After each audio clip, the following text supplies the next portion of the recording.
आप सभी को नमस्कार। आज मैं आप सभी के समक्ष एक धार्मिक कहानी लेकर आई हूँ कि एक सर्प ने बताया है कि चाहे कितनी भी गहरी यारी हो, ये तीन लोग धोखा जरूर देते हैं। तो श्रवण करते हैं। बहुत समय पहले की बात है।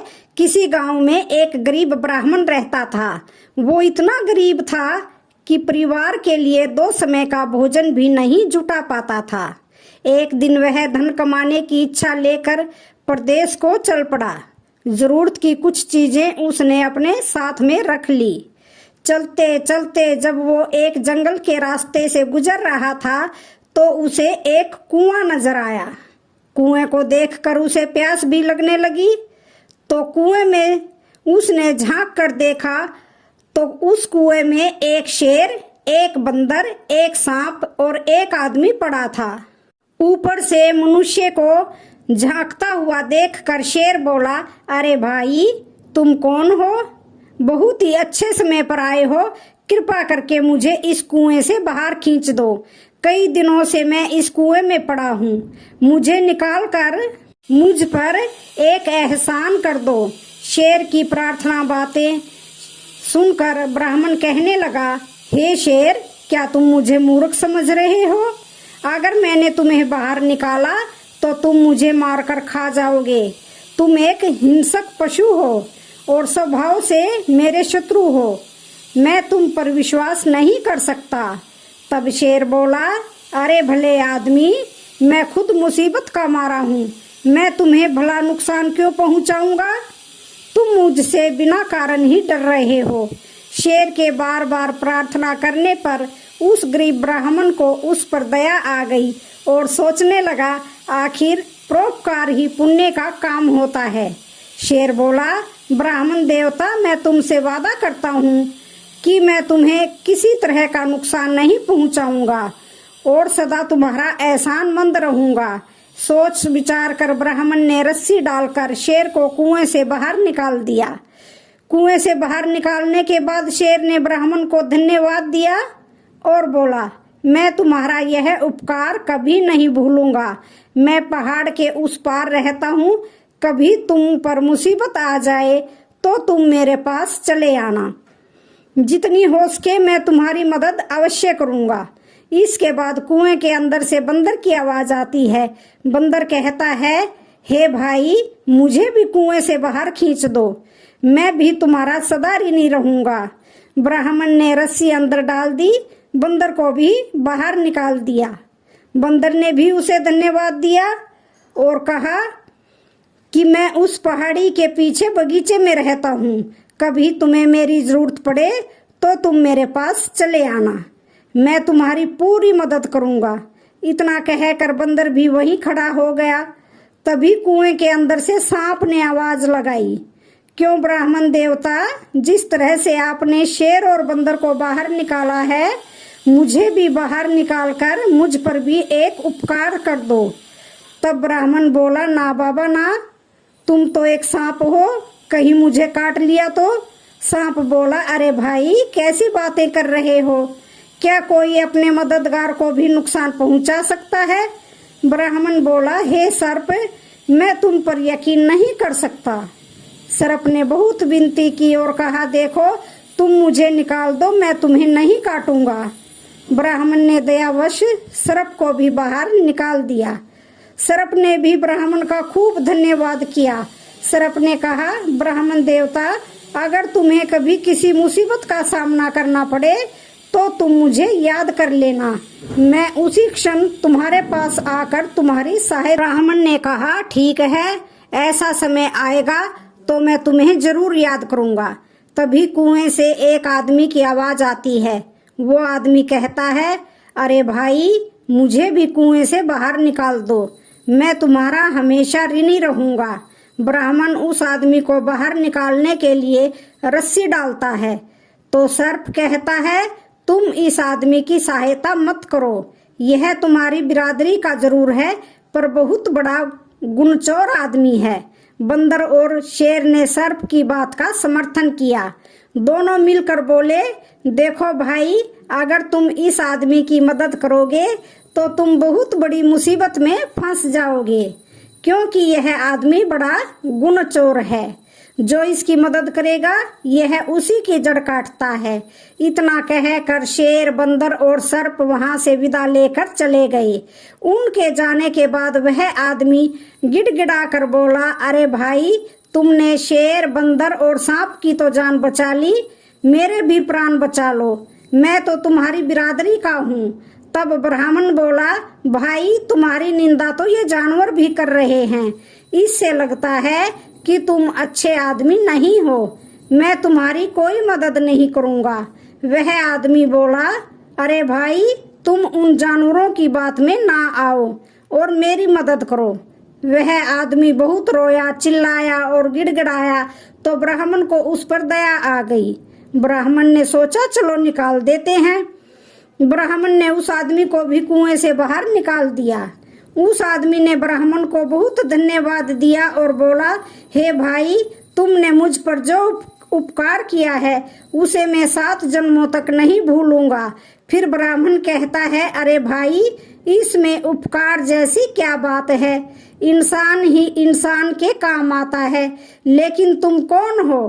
तब वह आदमी ब्राह्मण को अपना परिचय देता है, हे भाई, मैं एक गरीब सुनार हूँ, पास के ही गांव रतनपुरा में रहता हूँ। कभी भी मेरे योग्य कोई सेवा हो तो मेरे घर जरूर पधारना। इतना कहकर वह भी चला गया। उस आदमी के जाने के बाद ब्राह्मण ने झोली से एक पात्र निकाला और कुएं से पानी भरकर पी लिया और अपनी राह पर चल पड़ा। फिर काफी देर तक चलने के बाद एक शहर में पहुंचा। वह शहर में पहुंच तो गया, अब उसे नौकरी की तलाश थी। ब्राह्मण एक सेठ की दुकान पर पहुंचा और सेठ से विनती की कि आप मुझे कोई काम दे सकते हैं क्या? मैं पूरी मेहनत और ईमानदारी के साथ आपका काम करूंगा। तब सेठ कहता है, माफ करना भाई, मेरे पास कोई खाली जगह नहीं है, कोई दूसरी जगह देखो। ब्राह्मण निराश होकर वहां से लौट गया। उसके बाद ब्राह्मण ने नौकरी के लिए खूब भाग दौड़ की, लेकिन उसकी तकदीर ने उसका साथ नहीं दिया। तो ब्राह्मण सोचने लगा, अब मैं अपने बीवी बच्चों के सामने क्या मुंह लेकर जाऊंगा? मुझ जैसे बदनसीब को अब आत्महत्या कर लेनी चाहिए। इस तरह हताश होकर ब्राह्मण आत्महत्या करने की सोचने लगा, लेकिन तभी उसे शेर, बंदर, सांप और सुनार के वचनों की याद आई और उसने सोचा, क्यों ना एक बार इन्हें भी आजमा के देख लिया जाए, शायद वे मेरी कुछ मदद कर सकें। वो आत्महत्या का विचार छोड़कर सबसे पहले बंदर के पास पहुंचा। बंदर ने दिल खोलकर उसका स्वागत किया और वृक्ष से तोड़कर बहुत सारे मीठे मीठे फल खिलाए। बंदर ने कहा, तुम कभी भी मेरे घर चले आना, यहाँ हमेशा तुम्हारा स्वागत होगा। ब्राह्मण ने बंदर से कहा, हे बंदर भाई, मैं जंगल के राजा शेर से मिलना चाहता हूँ, क्या तुम मुझे उसका पता बता सकते हो? तब बंदर कहता है, हाँ हाँ, क्यों नहीं, तुम पहाड़ी के नीचे चले जाओ, पहाड़ी के उस पार सबसे पहले शेर की ही गुफा मिलेगी। इतना सुनकर ब्राह्मण वहां से चला गया और शेर की गुफा के पास पहुंचा। जब ब्राह्मण शेर के पास पहुंचा तो शेर खुशी से उसका स्वागत करने के लिए आगे आया और बोला, तुम्हें देखकर मुझे बहुत खुशी हुई, बोलो मैं तुम्हारी क्या सेवा कर सकता हूँ? तब ब्राह्मण कहता है, शेर भाई, मैं बहुत गरीब हूँ, अगर मुझे कहीं से कुछ धन मिल जाए तो मैं अपने घर लौट जाऊंगा, वरना मेरे लिए खुदकुशी करने के सिवाय कोई रास्ता नहीं है। इतने निराश ना हो मेरे मित्र, तुम यहीं ठहरो, मैं अभी आता हूँ। इतना कहकर शेर अपनी गुफा में चला गया। जब शेर गुफा से बाहर निकला तो उसके मुंह में सोने का सुंदर रतन जड़ित हार था। वह हार ब्राह्मण को देते हुए कहा, लो मित्र, इस हार को बेचकर तुम्हें अच्छे पैसे मिल जाएंगे, तुम्हारी सारी गरीबी दूर हो जाएगी। शेर से वह हार लेकर ब्राह्मण ने उसे धन्यवाद दिया और कहा कि सचमुच तुमने अपना वचन निभाया। इतना कहकर ब्राह्मण ने हार उठाकर शेर से विदा ली और रतनपुरा लौट आया वापस लौटते समय ब्राह्मण का मन खुशी से फूला नहीं समा रहा था। आखिरकार उसकी यात्रा सफल हो गई थी। ब्राह्मण मन ही मन सोचने लगा कि इस हार को अच्छे दामों में बेचकर मैं घर लौट जाऊंगा। मुझे वापस घर आया देखकर मेरी बीवी और बच्चे बहुत खुश होंगे। हार की बिक्री से खूब सारा धन मिलेगा। अब हम सुख से दिन बिताएंगे। ब्राह्मण सोचता हुआ चला जा रहा था। फिर सोचने लगा कि मैं इस हार को बेचूं तो कहाँ बेचूं। अचानक उसे उस सुनार की याद आई जिसे उसने कुएं से निकाला था। सोचने लगा मैंने उसकी जान बचाई थी, वह इस मामले में मेरी सहायता जरूर करेगा। ब्राह्मण ने सुनार की मदद लेने का निश्चय लिया और रतनपुरा पहुंचकर सीधा सुनार के घर पहुंच गया। सुनार ने देखा तो उसका दिल खुश हो गया और कहा, आओ मित्र, कैसे आना हुआ? तो जवाब दिया कि मैं तुम्हारे पास एक जरूरी काम से आया हूँ। तो सुनार कहता है, हाँ मित्र कहो, मैं तुम्हारे किस काम आ सकता हूँ? ब्राह्मण बोला, हे भाई, मेरे पास एक हार है और मैं चाहता हूँ कि तुम उसे अच्छे दामों में बिकवा दो। इतना कहकर ब्राह्मण ने अपनी जेब से हार निकालकर उस सुनार के हाथ में रख दिया। हार देखकर वह सुनार सोचने लगा, यह हार इस ब्राह्मण के पास कहाँ से आया? यह हार तो राजकुमार का है, जो शिकार पर जाने के बाद आज तक वापिस नहीं लौटे, और यह हार तो मैंने ही राजकुमार को बना कर दिया था। सुनार सोचने लगा कि राजा ने इस बात की घोषणा कर रखी है कि जो कोई मेरे पुत्र का पता बताएगा मैं उसे बहुत सारा इनाम दूंगा। सुनार के मन में राजा द्वारा घोषित इनाम का लोभ जाग उठा।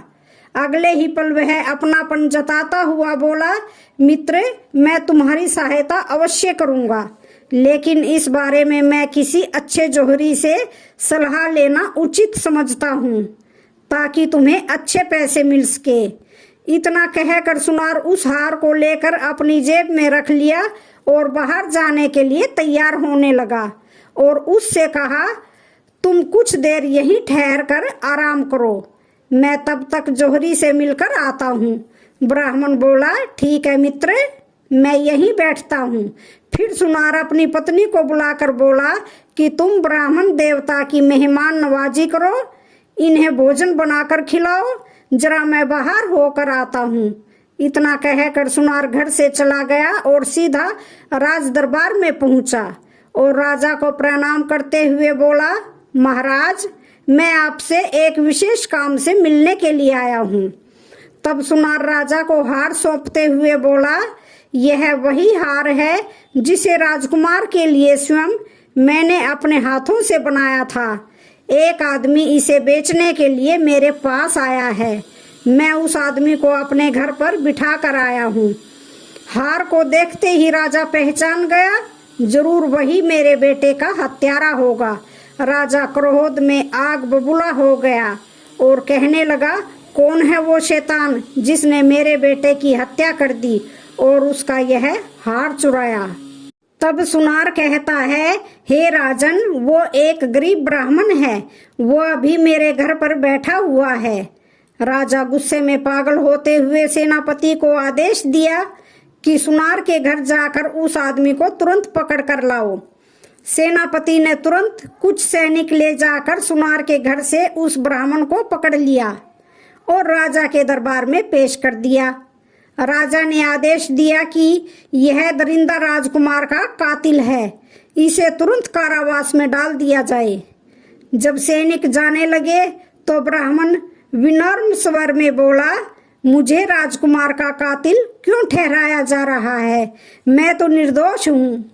तब सिपाही बोले, अगर तुमने राजकुमार की हत्या नहीं की है तो राजकुमार का हार तुम्हारे पास कैसे आया? जिस सुनार को तुम हार बेचना चाहते हो वो हार उसी सुनार ने राजकुमार को बनाकर दिया था, इसलिए तुम पकड़ में आ गए हो। अब तुम नहीं बच सकते हो। कुछ दिन बाद राजा तुम्हें फांसी की सजा देंगे। इतना कहकर सैनिक वहां से चले गए। सैनिकों के जाने के बाद ब्राह्मण सोचने लगा कि सुनार ने तो मुझे बहुत बड़ी मुश्किल में फंसा दिया। अब मैं करूं तो क्या करूं? इस नगर में तो मेरा कोई भी मददगार नहीं है। हे प्रभु, मेरी रक्षा करना। अगर मुझे फांसी हो गई तो मेरे बीवी बच्चों का क्या होगा? तभी अचानक ब्राह्मण को उस सांप की याद आ गई। अगले ही पल उसने सांप को याद किया। सांप उसके सामने प्रकट हो गया और कहने लगा, हे मित्र, तुमने मुझे कैसे याद किया? मैं बहुत बड़ी मुसीबत में फंस गया हूँ। राजा ने मुझे जबरदस्ती कारावास में डाल दिया और एक ऐसे अपराध की सजा सुना दी है जो कि मैंने किया ही नहीं है। तब सांप कहता है, ऐसा क्यों? तब ब्राह्मण ने शेर से हार प्राप्त करने से लेकर गिरफ्तार होने तक का सारा किस्सा उस सांप को सुना डाला और करुण स्वर में बोला, हे मित्र, अब तुम मुझे बचा लो। तुमने मुझसे कहा था कि मुसीबत के समय में तुम मेरे काम आओगे। अब तो मेरी जान पर बन आई है, इसलिए मेरे लिए इससे बड़ी मुसीबत और क्या होगी। तब सर्प कहता है कि हे मित्र, मैंने तुमसे पहले ही कहा था कि उस आदमी की सहायता मत करो, वो तुम्हारे लिए मुसीबत बन सकता है। कहते हैं, जो धन का अत्यंत लालची हो और पूर्व का बैरी हो और अनेक स्त्री और पुरुषों में मन लगाने वाला हो, चाहे स्त्री हो या पुरुष, इनसे चाहे कितनी भी गहरी यारी क्यों ना हो, ये तीन लोग हमेशा ही धोखा देते हैं। इन पर कभी आंखें बंद करके विश्वास नहीं करना चाहिए। सर्प बोला, तुमने मुझे याद किया है तो मैं तुम्हारी सहायता अवश्य करूंगा। मुझे एक उपाय सूझा है। मैं चुपके से महारानी के कमरे में जाकर उसे डस लेता हूँ। मेरे जहर से महारानी बेहोश हो जाएगी।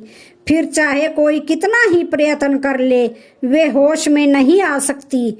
मेरे जहर का असर तब तक रहेगा जब तक तुम अपने हाथ से उसके माथे को नहीं छुओगे। तुम जैसे ही महारानी के माथे को छुओगे तो वह होश में आ जाएगी और राजा खुश होकर तुम्हें छोड़ देगा। राजा अपनी रानी से बहुत प्यार करता है, वह उसे जिंदा रखने के लिए कुछ भी कर सकता है। फिर सांप जेल की कोठरी से निकलकर रानी के कक्ष में पहुंच गया और अगले ही पल उसने रानी को डस लिया। रानी तुरंत उठ बैठी और चिल्ला पड़ी।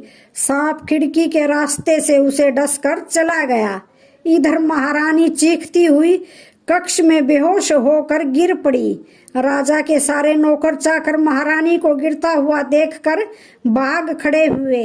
रानी ने बता दिया कि मुझे सांप ने काटा है। तुरंत राजा को सूचित किया गया कि रानी को एक जहरीले सांप ने डस लिया है और महारानी बेहोश हो गई है। जल्दी ही उनके उपचार की व्यवस्था की जाए। राजा ने तुरंत एक सेवक को बुलाकर राजवेद को बुलवाया और राजवेद से राजा ने कहा, हे वेदराज, मेरी रानी को बचा लीजिए, इसे किसी सर्प ने काट लिया है। यदि मेरी रानी को कुछ हुआ तो मैं जीवित नहीं रहूंगा।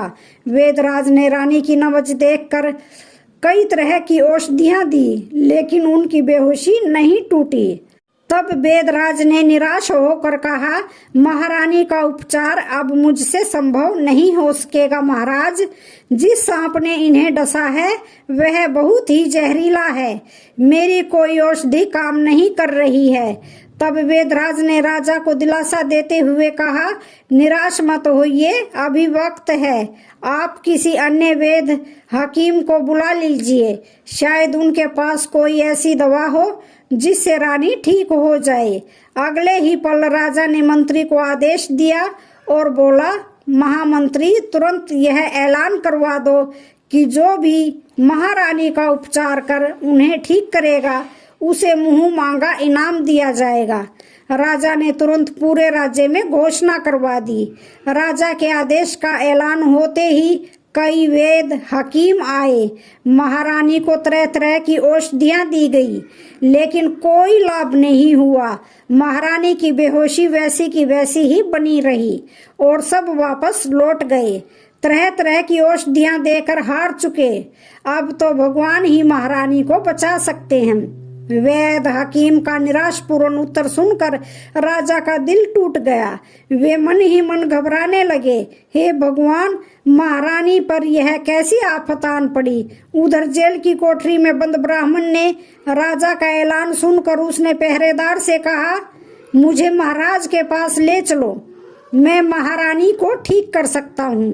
तब पहरेदार कहता है, अरे ब्राह्मण, जब अच्छे अच्छे वैद हकीम भी उन्हें ठीक नहीं कर पाए तो तुम एक हत्यारे होकर उन्हें भला क्या ठीक करोगे।